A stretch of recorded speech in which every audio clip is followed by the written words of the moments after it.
سورۃ البقرہ قرآن پاک کی سب سے لمبی سورت ہے جو تقریباً 2.5 پاروں پر مشتمل ہے۔ بقرہ عربی میں گائے کو کہتے ہیں۔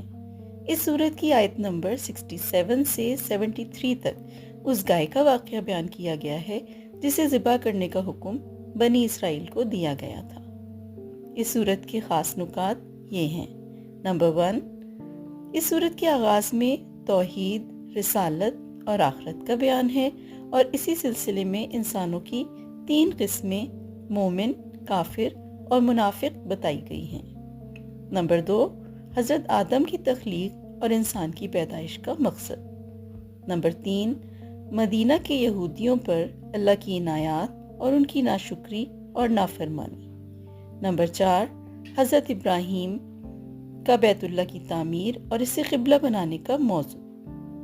نمبر 5 اور آخر میں مسلمانوں کی انفرادی اور اجتماعی زندگی سے متعلق بہت سے احکام، یعنی عبادات سے لے کر معاشرت، خاندانی امور اور حکمرانی سے متعلق بہت سے مسائل بیان کیے گئے ہیں۔